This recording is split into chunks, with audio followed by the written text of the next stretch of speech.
Shirley, you are a true visionary leader. You're constantly innovating, thinking about the future. I did hear about the Phoenix Project, where you had that group of people thinking about the future and not worried about COVID and the immediate what's happening now.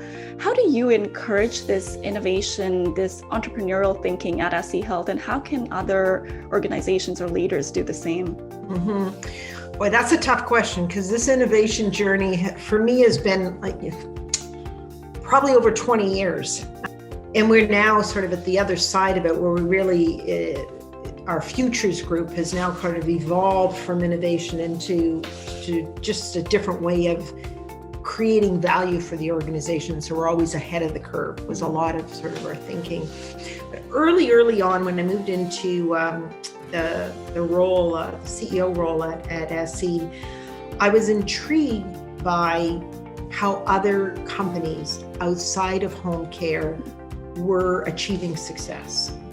And some of it was maybe the home care piece. And then I thought, we're a business about logistics and distribution and mobile workers and technology, which is very different than most in my prior experience being hospitals.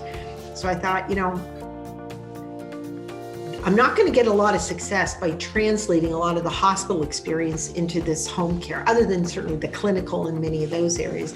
But I have to get out and see what other companies that have the same kind of logistics, distribution, mobile workers, and what they're doing. That experience really opened up my eyes, because they were big into innovation way before idea factories. And, then I went down strange. We were like little puppies going down to California and looking at sort of the high tech and the idea factories early on.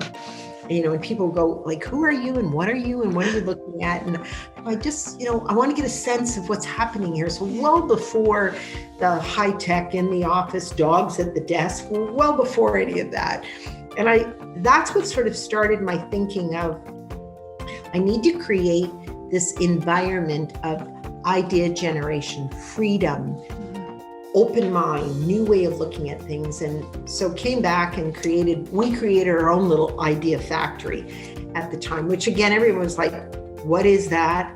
And now that's such a passé term. And I remember we put it and furnished it with IKEA furniture. And I just thought, okay, we now have innovation. We have reached the pinnacle of innovation. And then I realized, no.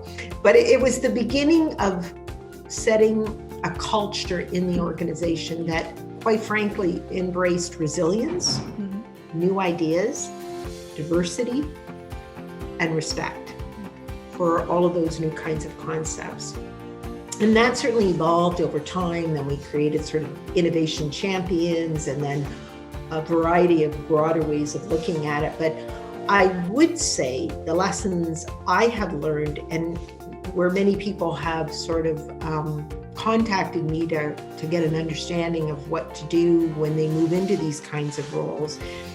And I have reinforced that if this is not a real belief from the CEO and the senior team, that this investment is necessary, it'll be very hard to be successful in any role that is not really, as many other roles we know, but in particular innovation, because it warrants a cultural change. And unless you really have that support, you're just dabbling at the side. And I think I was very fortunate that I was sort of advised to make sure I looked broad and wide to what other industries are doing very early on when I moved into the role.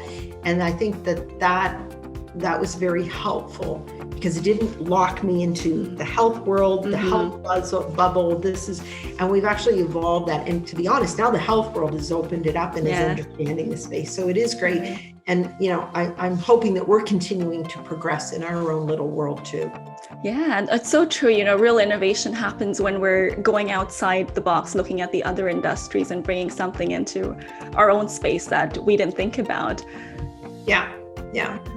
And I think there's something in healthcare, kind of a weird place, that we're highly competitive in some ways and highly defensive. And I think within innovation, it's just the opposite, where you have to be much more engaging and collaborative and totally open-minded about what needs to happen. So there's, in some of the things in health, why we're defensive is because we are risk averse and we're worried about the disease process and those kinds of things. And to line that up with open-mindedness, just sort of make a decision when you have half the information, that's a different kind of energy that takes place. And so it's understandable, it's always challenging to bring them in, but I would say it's a long journey too. It's taken us many years, and what I thought I knew and what I understand now is very, very different. And then how the organization evolves with that becomes very different. It definitely is not, and sometimes these roles are singular roles with singular people. And I do believe that gives, makes both the individual and the organization very challenged to get the outcomes that you're looking for from innovation. And for us, it goes right back to when I said, we never say no to anybody.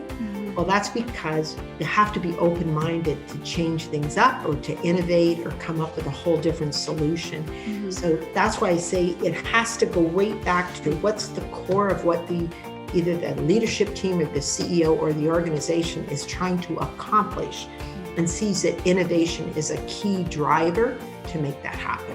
Right. It's more of a cultural piece of the organization. It cannot be a standalone. Exactly. Yeah, exactly.